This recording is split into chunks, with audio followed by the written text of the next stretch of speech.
So welcome to the discussions of Chapter 2 of How to Lead When You Don't Know Where You're Going. The chapter is titled Leading with Presence and Holding Steady.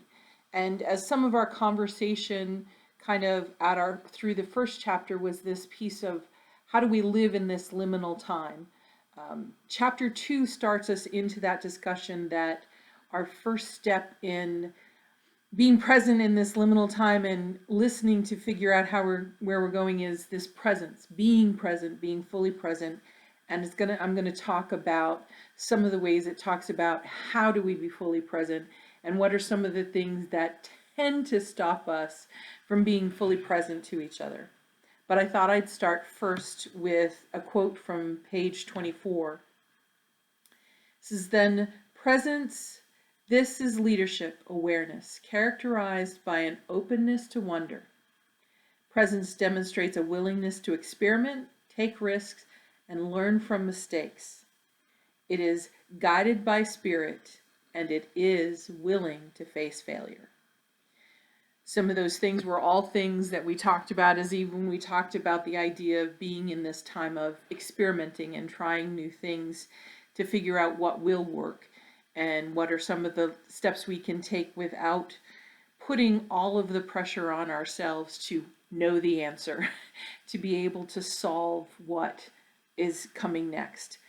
So as we go through this chapter, it looks at this sense of presence, and presence is in some ways the act of just being there, but with that, for people to truly feel that we are present with them, we have to be able to listen and to just see what we can learn from the situations that are going on. And that's that piece of why did I work in the office from 8 till 5 every day as we started the pandemic? It was so that there was some sense of physical presence and awareness that people could get a hold of somebody if they needed in trying to figure that out.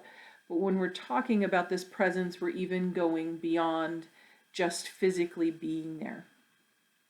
And the first part of it starts to deal with how do we become self-aware of the things that make it hard for us to truly listen to other people and prevent us from being present to hear what they have going on, what's being said.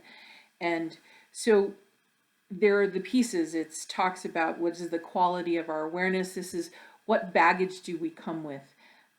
If we were part of the first conversation that chose the blue carpet, and we remember how fun it was or why we chose that color, or even the difficulty in coming to a consensus of some kind about the color, that impacts how we see any other conversation that happens about the color of the carpet or about changing the carpet. So some of what we have to be able to say, what is the baggage I have, and be aware, self-aware enough of the things that get triggered in conversations or assumptions we jump to because of past experience. The other is we all have the sense that we're the center of the world to a certain extent. And as we build this awareness, we have to kind of move from the things that we assume because we like them that way, we want it to be that way, or it makes sense to us that way, and open ourselves up to things that we would never think of before, things that never crossed our mind, or the very opposite of what we thought it should be done as, not to automatically accept it as truth, but to hear it, to listen to it and let it be part of the conversation in a way that gives it a chance to be heard, be truly heard. The other is, it uses the term expanding awareness. In other training, we talked about getting to the balcony. This shows the illustration of you moving outside of the circle, so you're not in the center where, if you're in the center of the forest, you can't see where it starts, where it ends, where the edges are, all of the pieces that are part of it. If you move to a balcony position or an outside position, you can see all of that. So there are times for us is how do we move out and see things from a different perspective. It's one of the places where it's good to get new voices, because if we've all been at the table forever, we see things a certain way with all of the baggage that comes with those things. If we can pull into those new voices and start to see how it's seen from a different angle, then we have a different perspective with which to understand what's working, not working, what are ways it can be adjusted, or even just how something is being taken by someone who's outside of the circle of the conversation. One of the pieces that, of course, is always part of what we're asked to bring to the table as leaders is when we sit down is to let our consciousness be more centered on Christ and what Christ would want, and letting go of our personal control. It's one of those lessons that we don't learn easily. It's one that it takes a lot of practice to get used to, not just saying, but I like it this way.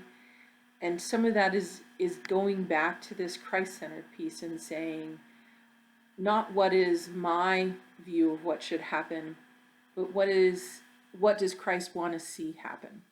And how do we listen to Scripture to help us understand that? How do we take our prejudice out of the conversation as much as possible so that we can truly hear each other and the parts of the conversation that help lead us to where are we going from here? Those are a quick overview of the different things that help in this self-awareness. Now, one of the big ones at the end is this idea of illuminating our own blind spots. We all have blind spots because we have voices in our head that judge something good or bad, neutral or not, against us, for us, cynicism. I'll say that one of the pieces in the conversation is it's really easy to go when somebody says, what about? It's really easy to go, yeah, we've already tried that, it'll never work. And so some of getting used to our blind spots is to stop ourselves from automatically crossing everything off the list because it's been done before, somebody else did it, we don't like it, it didn't work here, whenever. So this illuminating our own blind spots is holding ourselves accountable to not simply judge. We all have favorite colors. I have colors that I'd rather never see, and colors that just make me happy, whether they're the right color or the wrong color for a particular situation. So as we have to become aware personally of those blind spots we have. The other one is the fear. And this is where going back to the idea of experiments becomes really important, because the fear of failure is real. We all fear it, particularly if we feel like we're being judged and people will determine whether we were good or bad, whether we succeed or fail, based on whatever criteria. So some of what we have to overcome is that fear of the judgment, fear of failure, because that stops us from going a particular direction because we can't see it succeeding. The other is, I think all the time of our struggle sometimes when we talk about what are we going to do, is the fear of doing something that you just don't feel comfortable doing, and that stops you also from doing. You may know it's the right thing to do, but you can't quite convince yourself that you can do it because of the fear. So I think those are things we have to help each other with, but we also have to be able to name in ourselves. Did I jump to a conclusion? Am I looking at this with that cynicism, or am I running away in fear? And how do I hold myself accountable for not using that to predetermine what the decision will be or what I think of what somebody has said?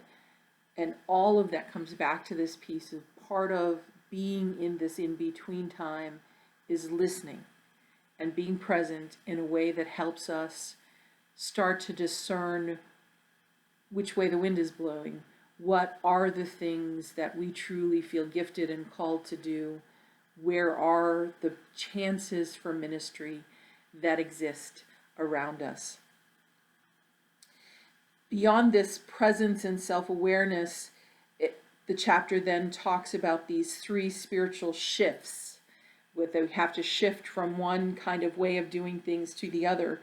And the first one is a big one that's gotten so many people, is what makes this liminal time so scary. Is the first is from knowing to unknowing. All of us have become experts at something, gotten to a place where we feel like we're comfortable.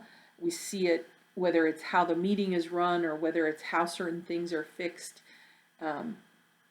We all have that area where we know what to do, we know what our role is, we know where we belong, we know what will fix it. To be in a liminal time means we have to shift to we don't automatically know the answer.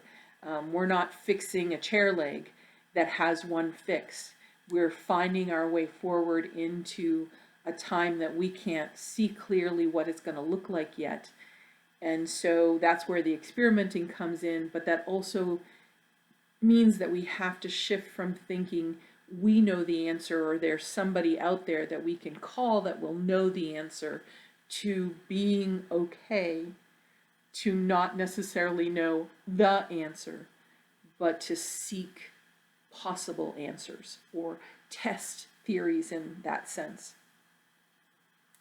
The other spiritual shift is from advocating to attending, from taking the ministry we want to see happen or the group of people that we feel the most important to be reached, and shift from the fighting to make sure that our mission ministry, our idea is presented and followed, and that everybody pats us on the back because we had the right idea, to attending, which is really shifting to the sense of not feeling like I have to prove that my idea is the only idea or the right idea, but moving to that, being present to listen fully to everybody's ideas and to listen how they're similar or different, to hear how they may or may not address what we're trying to do or worth trying, or ways that we can at least test the waters and move forward. And so that's that second spiritual shift. And the last is from striving to surrender. And this is one of the ones I think that we touched into this conversation as we were talking about the first chapter, is that we're striving. We know we're supposed to succeed. We're supposed to strive after those accomplishments. We're supposed to prove somehow that we know what we're doing, and that is by accomplishing something. And when we talk about being in a liminal time, that we need to surrender to the moment. We need to let go of the need to succeed, the need to prove something is right, even the judgment of others that their projects or the things that they're asking us to invest time in prove that they were worth it. And move into this surrender, which is back to the listening, back to hearing and paying attention, and just surrendering to we're going to try this. It may be the best thing we've ever done, or we may just learn some little part from it that helps us do the next experiment. And part of that is this sense of surrendering to being in a liminal time, a time where you're not running forward as fast as you can. You're being present, listening, and learning the things that will help you move forward when it's time to move forward. So, and I like the term in the title of this chapter. This is holding steady. It isn't that this is a stop all things time, but it is a time where we are really assessing, where we're listening to understand things that we may not have known we had to understand before, or just being present to hear what our heart is saying is really important for us to do, what Christ is calling us to do, and what are the gifts and graces of the people within the body of Christ that can be used or are part of us living into our best self, which is one of the terms that's used in this. So I invite you all to read chapter 2. We did bump up our time frame, so we'll be meeting this Saturday at 9 o'clock. Whether you attended the first one or not, you are still welcome. We do hope that you have kept up with the reading and watching the videos. And I hope you kind of work through the discussion sheet that helps you look at some of these aspects and how it will help you, each of us individually, be more present to each other as we go through these conversations. Thank you very much, and good luck, and I will see you soon.